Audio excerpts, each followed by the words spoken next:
Hello दोस्तों, welcome to ICM channel. सो हमसे बात करने वाले हैं इलेक्ट्रॉनिक मार्ट के बारे में। यानी कि कल यहाँ पे लिस्टिंग हुआ था और कल भी लगभग 52% तक यहाँ पे को हाई जाते हुए दिखाई दिया और लगभग ऑलमोस्ट 46% तक यहाँ पे क्लोजिंग देखने को मिला था। और आज यहाँ पे 10% का यहाँ पे अपर सर्किट यहाँ पे लगते हुए दिखाई दिया है।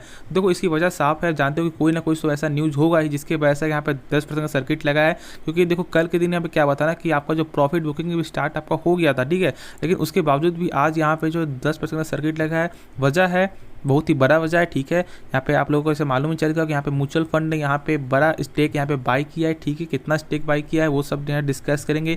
प्लस साथ में आपको ये भी जाने कि यहाँ पे कौन सा म्यूचुअल फंड ने बाई किया है और यहाँ पे आगे क्या आपका प्लान होना चाहिए। क्या यहाँ पे आपको होल्ड करके चलना चाहिए, क्या पे आपको यहाँ पे प्रॉफिट बुक कर लेना चाहिए, क्या फिर लॉन्ग टर्म के लिए भी आपको बने रह सकते हैं, ठीक है। तो सारा चीज़ डिस्कस करेंगे, लेकिन उससे पहले जरूर इस चैनल को सब्सक्राइब कर सकते हो। प्लस बेल आइकन को जरूर से ऑल पे दबा देना, जिससे सारे वीडियो की जो नोटिफिकेशन है वो सबसे पहले मिल जाए। तो पहले जान लेते हैं कि क्या न्यूज़ है, कैसा न्यूज़ है, उसके बाद फिर आगे का डिस्कस यहाँ पे करेंगे। तो आप यहाँ पे देख सकते हो कि लगभग जो है 17 अक्टूबर के दिन 43% का यहाँ पे भारी उछाल के साथ बंद होते हुए दिखाई दिया था ऑलमोस्ट 84.50 पे। और आज में भी यहाँ पे 10% का यहाँ पे तेज़ी आते हुए दिखाई दिया है, ठीक है। तो यहाँ पे न्यूज़ क्या है, यहाँ पे देख सकते हो कि आपको इलेक्ट्रॉनिक मार्ट इंडिया के शेयर में स्टॉक में, ठीक है, एक्सचेंजों पर, ठीक है, क्या हुआ है आपको 18 अक्टूबर के दिन, आज के दिन यहाँ पे ना तेज़ी तो हुई है, लेकिन यहाँ पे निप्पॉन इंडिया म्यूचुअल फंड ने, ठीक है, ओपन मार्केट में, ठीक है, एक ट्रांजेक्शन किया है। कंपनी का 0.6% यहाँ पे उन्होंने आपको स्टेक खरीदा है, ठीक है। एक आपका मैं बोलूँ तो यहाँ पे क्या किया उन्होंने ऐड किया है, ठीक है, क्योंकि इनके पास पहले से भी था और अभी भी फिर से उन्होंने यहाँ पे स्टेक को यहाँ पे बढ़ाया है। तो ऐसी बात है जो यहाँ पे उनको ऐसा भरोसा लग रहा है कि हाँ इसमें लॉन्ग टर्म में ग्रोथ है। देखो इसका दो फैक्टर है, एक तो यहाँ पे निगेटिव भी है और एक आपका पॉजिटिव भी है, ठीक है। तो दोनों चीज़ हम लोगों को यहाँ पे लेके आपको चलना चाहिए। ऐसा नहीं कि बस यहाँ पे आप जो है पॉजिटिव ही लेके सोच रहे हो, नहीं, यहाँ पे निगेटिव भी एक बड़ा निगेटिव है। देखो जानते हो कि इस कंपनी का यहाँ पे मेन फंडा क्या होता है ना, कि ये कंपनी आपको क्या बेचती है, आपका इलेक्ट्रॉनिक बेचती है, प्लस यहाँ पे इलेक्ट्रॉनिक के सामान बेचती है। और जानते हो कि साउथ इंडिया की सबसे बड़ी आपको रिटेल चेन में से एक है, यानी कि जो आपको नंबर 1 है और देश की चौथी सबसे बड़ी है, ठीक है। यहाँ पे आपको यानी कि जो सेल्स के मामले में, आपका इलेक्ट्रॉनिक सेल्स के मामले में लेकिन एक चीज़ यहाँ पे समझना है ना कि देखो इसका टक्कर जो है ना 2-3 कंपनी के साथ आपको होने वाला है, ई कॉमर्स के साइड आपका होने वाला है, क्योंकि ये कंपनी ई कॉमर्स में भी आपका सामान बेचती है। और इसका लगभग जो 40% जो यानी जो आपका सेल्स जो है ना वो बहुत ज़्यादा ग्रोथ होते हुए दिखाई दिया इसकी वजह से। और लगभग क्वार्टर में ही, एक मंथ में, क्वार्टर में ही लगभग 40 करोड़ के यहाँ पे ई कॉमर्स के जरिए भी इनका सामान आपको बिकता है। लेकिन अभी मैं आपसे पूछूंगा ना कि क्या आप अब यहाँ से लोगे या आप फ्लिपकार्ट से मंगवाओगे या आपका और कोई साइट से मंगवाओगे, तो यहाँ पे आप क्या चुनोगे, फ्लिपकार्ट या अमेजोन, क्योंकि यहाँ पे आपको भरोसा है उस कंपनी में, यानी कि उस आपको जो साइट में वहाँ पे भरोसा है आपको, लेकिन इसमें भरोसा नहीं है। तो ऐसा हो सकता है कि शायद कुछ ना कुछ फर्क यहाँ पे निकल के आ सकता है फॉर द लॉन्ग टर्म के लिए। और इसका टक्कर जो है ना बड़े बड़े कंपनी के साथ आपको होने वाला है, क्योंकि जानते हो फ्लिपकार्ट एक छोटी मोटी कंपनी है नहीं, और सभी बहुत सारी कंपनी है आपको, ठीक है, अमेजोन, तो ये सब एक छोटी मोटी कंपनी नहीं, एक बहुत बड़ी कंपनी है। तो इसलिए यहाँ पे टक्कर तो आपको होगा, तो ये भी थोड़ा लॉन्ग टर्म के लिए यहाँ पे सोचना चाहिए। अब यहाँ पे अब क्या होता है ना कि क्या प्रॉफिट बुकिंग यहाँ पे करना चाहिए। देखो मेरे हिसाब से आपको प्रॉफिट बुकिंग यहाँ पे कर लेना चाहिए, क्योंकि देखो जो भी आपको आ रहा है ना उसको यहाँ पे आप क्या करो, यहाँ पे आप ले लो, ठीक है, वरना फिर क्या होगा कि बाद में आपका मौका जो है ना वो यहाँ पे आपको छूट भी सकता है। तो इसलिए थोड़ा सा यहाँ पे सोच समझ आपको डिसीजन लेना चाहिए। और मैं बोलूँगा शॉर्ट टर्म के लिए यदि आप सोच रहे हो कि यहाँ पे थोड़ा सा वेट कर लेते हैं या को होल्ड कर लेते हैं 1 मंथ के लिए, 2 मंथ के लिए, तो उससे अच्छा क्या है ना कि अभी यहाँ बेच दो, ठीक है।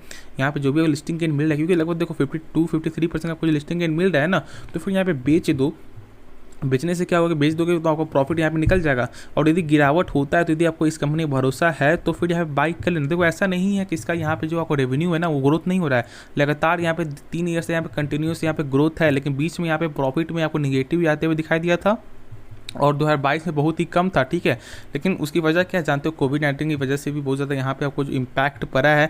ऐसा नहीं कि बस आपको उसी में, हर सेक्टर में यहाँ पे इम्पैक्ट पड़ते हुए दिखाई दिया है, ठीक है। लेकिन ई कॉमर्स के जरिए ये कंपनी का बिजनेस जो लगातार बढ़ते हुए आपको दिखाई दे रहा है।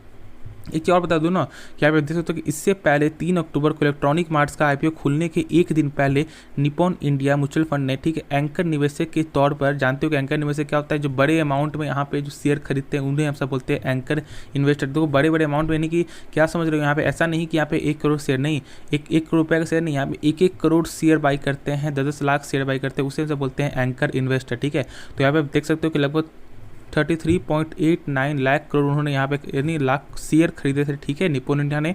और लगभग आपको देख सकते हो 2 स्कीमों में, Nippon India flexi cap fund और निप्पॉन इंडिया कंजप्शन फंड खरीदा था, ठीक है। ये 2 फंड था। यहाँ पे लगभग IPO की इशू प्राइस 59 रुपये के भाव में खरीदा गया था और आप जानते हो कि अभी कहाँ चला, अभी तो बहुत ज़्यादा प्रॉफिट भी यहाँ पे देखने को मिल रहा होगा। सबसे पहली बात ना, थोड़ा सा वेट करना चाहिए मेरे हिसाब से, अभी थोड़ा सा वेट कर लूँ, वही बस मैं आपको कहना चाहूँगा। और आगे देख सकते हो कि यहाँ पे आपको जो है थोड़ा सा मैं दिखा दूँ कि यहाँ पे आपको शेयर होल्डिंग पैटर्न के मुताबिक कंपनी ने म्यूचुअल फंडों की कुल हिस्सेदारी अब बढ़कर जो है ना 4.45% आपका पहुँच गई है। वही विदेशी निवेशक यानी कि जिसे हम बोलते हैं FIS, उनके पास लगभग 2.48% आपको हिस्सेदारी है, जबकि आपको रिटेल निवेशक यानी कि हम सब जैसे लोग यहाँ पे लगभग उनका 10% यहाँ पे आपको हिस्सेदारी यहाँ पे निकल के आता है, ठीक है। तो यहाँ पे क्या समझ रहे हो कि आपका म्यूचुअल फंड से ज़्यादा हमसे आपका जो रिटेल का है, तो देखो सब कुछ सही है, लेकिन हाँ अभी मैं वही बोलूँगा कि अभी थोड़ा सा वेट कर लो। ऐसा हो सकता है शायद कुछ प्रेशर निकल के आ जाए या कुछ आपको मौका निकल जाए एक कम दाम में खरीदने का शेयर। तो जो प्रॉफिट बुकिंग हो रहा है ना, उसे यहाँ पे लेना है, एक सही डिसीजन होगा। कंपनी ख़राब नहीं है, ज़बरदस्त कंपनी है, ठीक है। यहाँ पे ऐसा हो सकता है कि शॉर्ट टर्म में और ग्रोथ हो सकता है, लेकिन हाँ प्रॉफिट बुकिंग करना ही एक सही डिसीजन होगा, क्योंकि लगातार यहाँ पे आपको सेल्स में ग्रोथ निकल के आ रहा है। वो तो है एक सही पॉइंट ऑफ व्यू, बस मैं आपको बता रहा हूँ लगातार सही ग्रोथ है, ठीक है। प्रॉफिट में थोड़ा सा मार्जिन जो मैंने बताया कि यहाँ पे कम हुआ था, लेकिन बाकी सब कुछ यहाँ पे आपको क्या होता है, एक सही यहाँ पे निकल के आता है। QIB का सब कुछ यहाँ पे स्टेक सही ठीक ठाक है। तो अभी बस आपको वही करना है, यहाँ पे आपको आराम से थोड़ा वेट कर लो, नहीं तो प्रॉफिट बुकिंग करना एक सही डिसीजन होगा। मैंने कल भी कहा था कि प्रॉफिट बुकिंग यहाँ पे कर सकते हो, ज़्यादा लालच मत करना, क्योंकि यदि लालच करोगे तो फिर आपका क्या होगा, पैसा आपका जो फंस भी सकता है। तो ज़्यादा रिस्क मत लो, ठीक है। जो आपको हाथ में आ रहा है ना, पहले उससे यहाँ पे ले लो, उसके बाद फिर अपना हाथ आगे पसारना दूसरे चीज़ को यहाँ पे लेने के लिए। लेकिन ऐसा नहीं कि जो आपको मिल रहा है वो भी यहाँ से हाथ से चला जाएगा, फिर यहाँ पे आप ना इस खाट करोगे ना उस खाट करोगे। तो ऐसा काम मत करो, जो मिल रहा है उसे उठाना एक सही डिसीजन होगा। तो चलो यार, आपको इस वीडियो को यहाँ पे अंत करते हैं। यदि कुछ भी सीखने को मिला, यदि कुछ भी ऐसा कुछ लगा कि हाँ सही चीज़ है, मुझे आपको ऐसा यही करना चाहिए, तो जरूर इस चैनल को सब्सक्राइब कर सकते हो।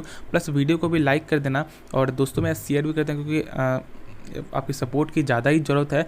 तो मिलते हैं नेक्स्ट वीडियो में, तो तब तक के लिए धन्यवाद।